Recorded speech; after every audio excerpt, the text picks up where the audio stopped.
بسم اللہ الرحمن الرحیم۔ السلام علیکم دوستوں، کیسے آپ سب؟ امید کرتا ہوں خیریت سے ہوں گے۔ میں علی آپ سبھی کا حیدری اسٹڈی پوائنٹ یوٹیوب چینل پہ خیر مقدم کرتا ہوں۔ آج کی اپنی اس کلاس میں ہم اردو کے کمپٹیٹیو ایگزام میں پوچھے گئے اہم سوالات کو ڈسکس کریں گے۔ پچھلی کلاس میں ہم نے اس سے متعلق 30 سوالات حل کیے ہیں، جس کی پلے لسٹ بنا کر کے اسی کلاس کے ڈسکرپشن میں ڈال دی گئی ہے۔ اگر آپ لوگ نے ہماری وہ کلاس نہیں دیکھی تو میں آپ کو سجیسٹ کروں گا کہ ضرور دیکھیے۔ آج کا ہمارا پہلا سوال کہ ان میں سے کس نے اخبار نویس اور اس کے فرائض کے عنوان سے مقالہ لکھا تھا؟ تو اخبار نویس اور اس کے فرائض کے عنوان سے مقالہ حالی نے لکھا ہے۔ حالی نے ایک کتاب لکھی تھی جس کا نام ہے مقالات حالی۔ مقالات حالی 1952 میں لکھی تھی۔ اس میں آپ کو یہ مضمون، یہ مقالہ اخبار نویس اور اس کے فرائض دیکھنے کو ملیں گے۔ حالی کی دیگر تصانیف کی بات کرتے ہیں تو مجالس النساء 1874 عیسوی میں لکھی تھی، جس پر کرنل ہالرائڈ نے لارڈ بروک سے ان کو 400 روپے کا انعام دلوایا تھا۔ مسدس مد جزر اسلام یہ 1879 میں لکھی تھی سر سید احمد خان کی فرمائش پر۔ مضامین حالی یہ 1881 میں لکھا گیا۔ 32 مضامین کا مجموعہ ہے۔ مولوی وحید الدین سلیم نے 1902 میں اس کو شائع کیا تھا۔ حیات سعدی اردو کی پہلی سوانح حیات ہے۔ شیخ سعدی کی سوانح حیات 1886 عیسوی میں حالی نے لکھی تھی۔ یادگار غالب 1897 عیسوی میں لکھی گئی۔ حیات جاوید 1901 عیسوی میں لکھی گئی۔ سر سید احمد خان کی یہ سوانح حیات ہے اور اس کو شبلی نے مدلل مداحی اور کتاب المناقب کے نام سے یاد کیا ہے۔ اس کے علاوہ مقدمہ شعر و شاعری حالی کی ایک اہم کتاب 1893 عیسوی میں لکھی گئی۔ اس میں حالی نے اپنے تنقیدی نظریات پیش کیے ہیں، جیسے کہ تخیل، مطالعہ کائنات اور تفحص الفاظ یہ شاعری کے لیے لازمی ہے۔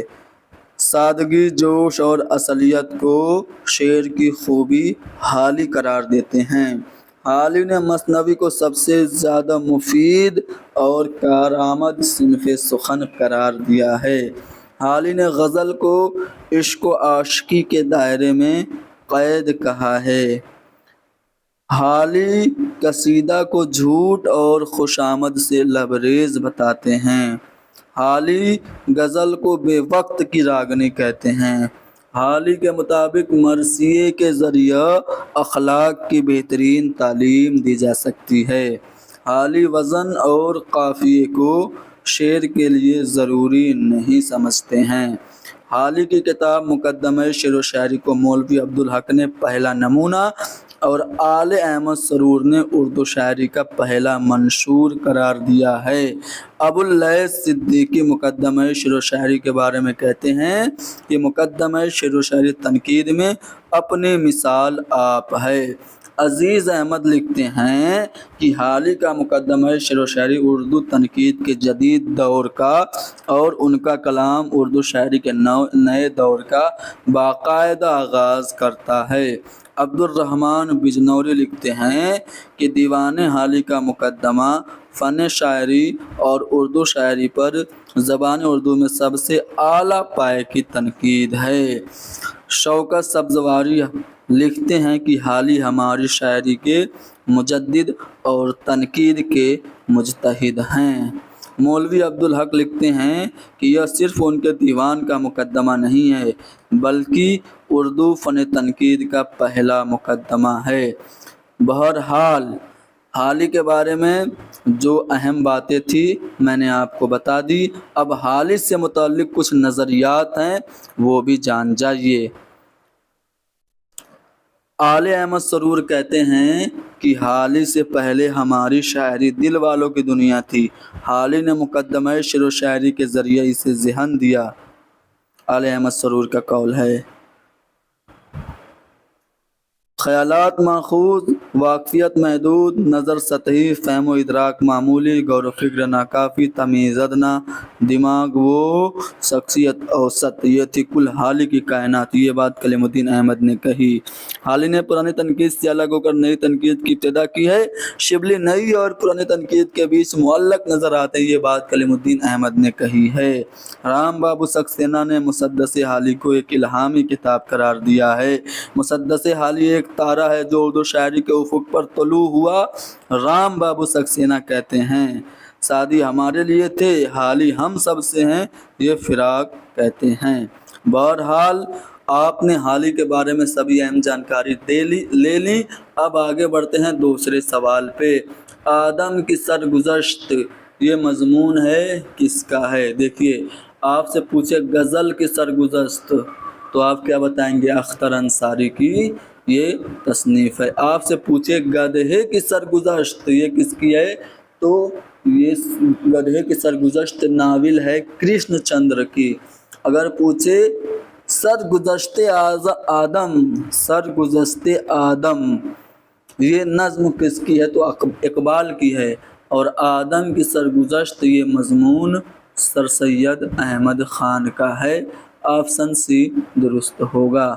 شیش محل یہ خاکوں کا مجموعہ ہے، کس نے لکھا تھا؟ رشید احمد صدیقی نے؟ جی نہیں، رشید احمد صدیقی کے خاکوں کا مجموعہ ہے ہم نفسان رفتہ اور گنج ہائے گرامایا۔ تو یہ کس کا ہو گیا؟ شوکت تھانوی کا ہو گیا۔ آپشن بی درست ہے۔ کوشچن نمبر 64، ان میں سے کون سی کتاب رسالہ سوغات بنگلور میں کس توار شائع ہوئی تھی؟ تو اختر الایمان کی خود نوشت ہے۔ اس کا نام کیا ہے؟ اختر الایمان کی خود نوشت کا نام ہے اس آباد خرابے میں۔ اس آباد خرابے میں یہ خود نوشت محمود ایاز کے رسالہ سوغات میں کس توار شائع ہوئی تھی؟ یعنی کہ آپشن بی ہمارا درست ہوگا، اس آباد خرابے میں۔ کب شائع ہوئی تھی؟ تو 1996 عیسوی میں۔ آگے بڑھتے ہیں اگلے سوال پہ۔ کوشچن نمبر 65 میں کیا پوچھا جا رہا ہے؟ اچھا، کوشچن نمبر 65 پہ چلنے سے پہلے آپشن ڈسکس کر لیتے ہیں۔ سی پارہ دل یہ خواجہ حسن نظامی کی تصنیف ہے۔ ساحل اور سمندر احتشام حسین کا سفر نامہ ہے۔ بمبئی سے بھوپال تک یہ رپورتاج ہے عصمت چغتائی کا۔ کوشچن نمبر 65 آ گیا۔ خاتونیہ کا کردار کس ناول میں موجود ہے؟ خاتونیہ کا کردار یہ ناول ہے الیاس احمد گدی کا۔ غیاث احمد گدی کے بھائی ہیں الیاس احمد گدی، اس میں کردار ہے خاتونیہ۔ اور الیاس احمد گدی کا ناول ہے فائر ایریا۔ فائر ایریا میں آپ کو خاتونیہ کا کردار دیکھنے کو ملتا ہے۔ فائر ایریا پر ساہتیہ اکیڈمی ایوارڈ الیاس احمد گدی کو 1997 عیسوی میں ملا تھا۔ الیاس احمد گدی کے دیگر ناولوں میں زخم، مرہم، آسمان کے زمین یہ سب ہے۔ لچھمن ریکھا یہ الیاس احمد گدی کا سفر نامہ ہے۔ الیاس احمد گدی کا ناول فائر ایریا پہلی بار 1994 میں شائع ہوا تھا۔ شمیم حنفی کے مطابق فائر ایریا بنیادی طور پر ایک سیاسی ناول ہے۔ آگ اس ناول کا مرکزی استعارہ ہے۔ آگے بڑھتے ہیں۔ اچھا، آگے بڑھنے سے پہلے ناول فائر ایریا کے جو دیگر کردار ہیں خاتونیہ کے علاوہ ان پہ بھی دیکھ لیتے ہیں ایک نظر۔ سہدیو، مجومدار، خاتونیہ، جگدیشر دساد، ننکو، رحمت میاں، عرفان، کالا چند، کپل سنگھ، لاردیپ نارائن، بی این ورما، بھاردواج یہ سب کردار ہیں ناول فائر ایریا کے۔ کوشچن نمبر 66، آگرہ بازار یہ ڈرامہ ہے کس کا ہے؟ حبیب تنویر کا یہ ڈرامہ ہے۔ کب لکھا گیا تھا؟ 1954 عیسوی میں حبیب تنویر نے ڈرامہ آگرہ بازار لکھا۔ حبیب تنویر کے دیگر ڈرامے کون کون سے ہیں؟ ممکن ہے کہ آپ سے پوچھ لے تو آگرہ بازار کے علاوہ چرن داس چور، شطرنج کے مہرے، مٹی کی گاڑی، زہریلی ہوا، میرے بعد، جھاڑو، جالیدار پردے، راجا چمپا اور چار بھائی، کس کا پتر، دیکھ رہے ہیں میرے نین، جامع دار، اندر لوک سبھا، یہ سب ڈرامے حبیب تنویر کے ہیں۔ حبیب تنویر کا ڈرامہ آگرہ بازار جو ہے یہ کس کی زندگی پر مبنی ہے؟ تو نذیر اکبر آبادی کی حیات اور ان کی شاعری پر مبنی ہے۔ یاد رہے ڈرامہ آگرہ بازار میں نذیر کے کل 23 منظوم کلام پیش کیے گئے ہیں۔ کوشچن نمبر 67، قرۃ العین حیدر کے پہلے ناول کا کیا نام ہے؟ قرۃ العین حیدر یہ ایک اہم ناول نگار ہیں۔ یہ خاتون ہیں، پہلی ایسی خاتون ہیں جن کو اردو میں گیان پیٹھ ایوارڈ ملا۔ ویسے تو 5 لوگوں کو اردو میں گیان پیٹھ ایوارڈ ملا، کون کون؟ سب سے پہلے فراق گورکھپوری، علی سردار جعفری، پھر قرۃ العین حیدر، شہریار، اور اس کے بعد سن 2024 میں گلزار صاحب کو بھی ملا تھا۔ تو ان کا پہلا ناول ہے میرے بھی صنم خانے، 1949 میں مکتبہ جدید لاہور سے یہ شائع ہوا تھا۔ ان کے دیگر ناولوں میں سفینہ غم دل، آگ کا دریا، آگ کا دریا بہت زیادہ اہم ہے، 1959 میں لکھا گیا، یہ ان کا ضخیم ناول ہے، ٹھیک ہے۔ آگ کے دریا کے علاوہ آخر شب کے ہم سفر، کار جہاں دراز ہے ان کا سوانحی ناول ہے، گردش رنگ چمن اور چاندنی بیگم، یہ سب ان کے ناول ہیں۔ ناول کی بات کریں تو سیتا ہرن، چائے کے باغ، ہاؤسنگ سوسائٹی، اگلے جنم موئے بٹیا نہ کیجو، دل ربا، فصل گل آئی یا اجل آئی، یہ سب ناولٹ ہیں قرۃ العین حیدر کے۔ قرۃ العین حیدر نے رپورتاج بھی لکھے، ان کے 2 رپورتاجوں کے مجموعے ہیں، ایک ہے کوہ دماوند اور دوسرا ہے ستمبر کا چاند۔ ان کے افسانوی مجموعوں میں ستاروں سے آگے، شیشے کے گھر، ستاروں سے آگے، شیشے کے گھر، پتجھڑ کی آواز، روشنی کی رفتار، جگنوؤں کی دنیا، قندیل چین، یہ سب ان کے افسانوی مجموعے ہیں۔ کوشچن نمبر 68، منٹو کے مشہور افسانے میں ٹوبا ٹیک سنگھ کا اصل نام کیا تھا؟ دیکھو ٹوبا ٹیک سنگھ جو منٹو کا افسانہ ہے اس میں اصل نام جو تھا وہ بشن سنگھ تھا، ٹھیک ہے۔ ٹوبا ٹیک سنگھ کا اصل نام بشن سنگھ تھا۔ اب منٹو کی بات کرتے ہیں۔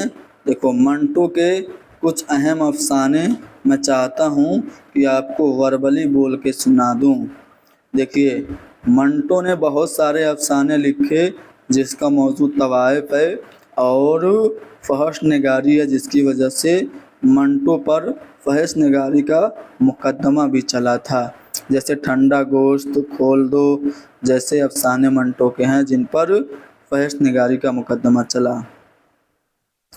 لیکن اور بھی ان کے اہم افسانے ہیں، جیسے کہ ٹوبا ٹیک سنگھ کے علاوہ ان کا ایک نیا قانون کے نام سے افسانہ ہے، کافی مشہور ہے۔ ان کا ایک افسانہ گولی کے نام سے ہے، کافی مشہور ہے۔ دھواں یہ ان کا افسانہ ہے، ٹھیک ہے۔ بو ان کا افسانہ ہے، یزید ان کا افسانہ ہے۔ ان کے افسانوی مجموعے کون کون سے ہیں؟ دیکھو ان کے افسانوی مجموعے میں آتش پارے ان کا پہلا افسانوی مجموعہ ہے۔ اس کے علاوہ لذت سنگ، سیاہ حاشیے، خالی بوتلیں خالی ڈبے، نمرود کی کھدائی اور سڑک کے کنارے، پھندے، بغیر اجازت کے برقعے، شکاری عورتیں، رتی ماشا تولا، یہ سب ان کے افسانوی مجموعے ہیں۔